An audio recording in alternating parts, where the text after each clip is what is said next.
What's up? How you doing? Here I am in Athens. Beautiful day today. You know, the climate here reminds me a lot of Los Angeles. Similar. It's dry.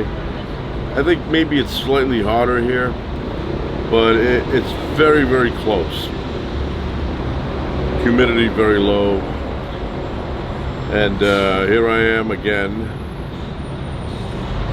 You know, enjoying the traffic, checking out the scenery. Beautiful city. We're gonna go get some coffee in a bit.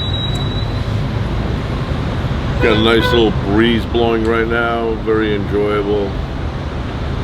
You have a feeling of well-being right now. A lot of people walking around.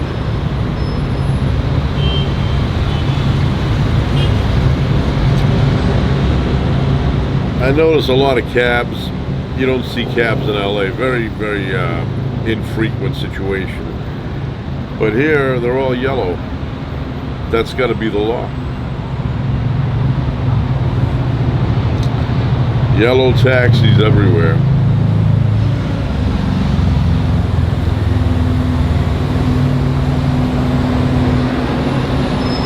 And then a lot of them are Mercedes, the taxis. That's something you don't really see in LA. Mercedes taxi. But we've been using those Mercedes vans to get around here when we don't have a vehicle. We've had a vehicle most of the time, but every once in a while we don't have one, like from the airport to here, whatever. And Mercedes makes a decent van. Good design, very roomy inside.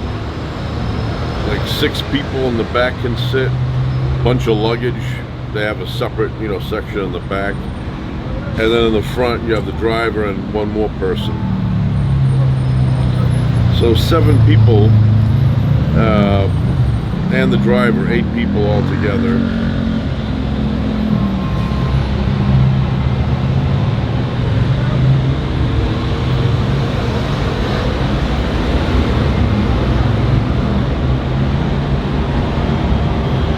So we're winding down. Tomorrow we head back to LA. Long flight.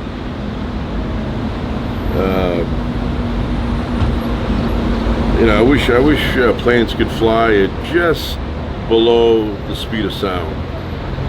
And maybe once you're over the ocean, a few hundred miles in, whatever, maybe then they can flip a switch and do Mach 2. Something fast, get you over here quickly. The trip over here was very easy for me. I was kind of tired. I didn't sleep much, and we got to the airport, had a good meal there, got on the plane. The pilot, I don't know if he's a captain or an admiral, he said we are now flying over Las Vegas. And then a few minutes after that, I dozed off, went into a nice sleep, REM. And then I woke up, the plane was already deep into Europe, and we're like, I don't know, a half hour or so away from landing. So to me it was like instantaneous. Best flight ever. And he landed, smooth. Although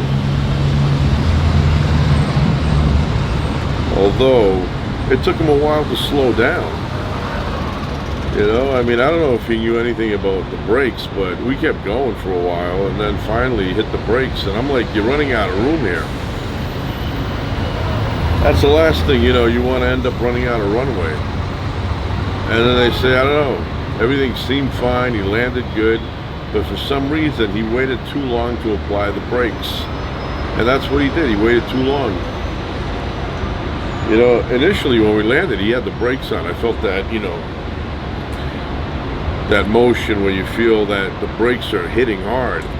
And then he just said, okay, let it roll. And we rolled for a long time. I'm like, okay, hit the brakes now. So finally hit the brakes. I'm still here. Obviously everything went fine. We ended up in Athens. Then we ended up on a big ship. Beautiful cruise. I'm into these cruises. They're fantastic. Anytime a hotel can follow you around, perfect. And not only that, you end up in different places. Creepy at night though. I would get up at like 3, 4 o'clock in the morning, and I would look out, and you would see darkness, the sky above you littered with stars, thousands and thousands of little specks of light. And then every once in a while, like you'd see a cargo ship or something, and I'm thinking, this is a big sea. We were in the Mediterranean. It's big enough. Why don't they have more distance between the ships? I mean, one of them looked like it was coming into us.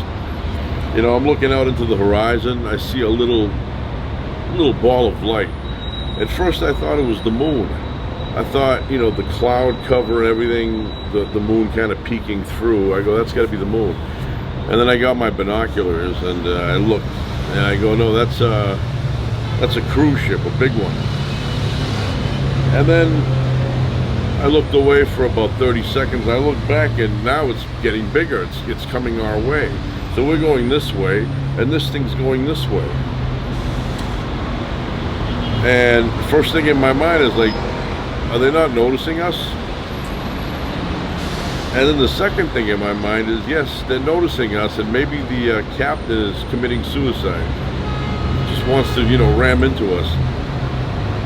But they got really, you know, close. When I say really close, like within maybe 1,000 feet.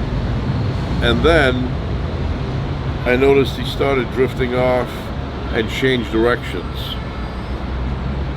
So, and then I look over, you know, maybe an hour later, and he was once again a small thing. It's like he caught up just to see who we were. I was like, I know who that is. Let me see if I'm for sure correct. And he came close, and then he backed off. But I always bring binoculars when we go out into a cruise. It's my second one.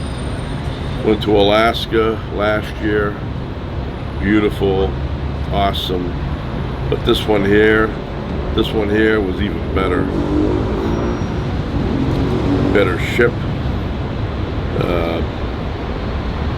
Better overall, you know, more destinations.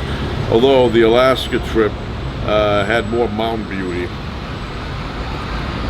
more trees, vegetation was crazy in Alaska, very thick. You know, you have like tree. Where here was like more, I don't know, like bald mountains, like in the Mojave or something. Some of them had trees on them, but not like Alaska. And the weather here was much better. Alaska was a bit dreary, you know. It was like gray skies, drizzle. A couple of times it was raining up there. When we went to the glacier up in Alaska, I used my camera. I was videotaping, and then later on I came back to the room, the cabin, as they say. And about an hour after that, I said, I'll do some more videos here. Tried to turn the camera on, nothing was happening. And I said water had to get in somehow. And that's what it was. And I thought the camera was gone. So the next couple of days I kept trying it and nothing would happen. I said, yeah, I got to get another camera. We get home about a week later. I said, let me try that camera again. I flipped the switch on, it came back on. And to this day still works.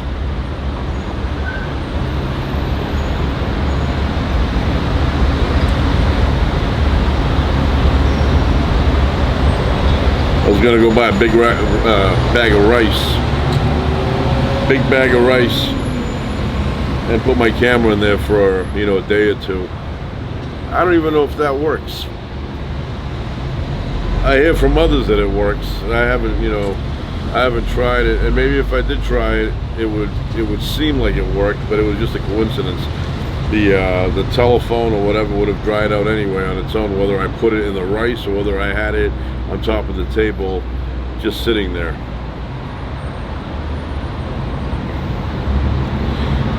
All right, I want to go inside, see what's happening, and I'll be back later. Ciao for now.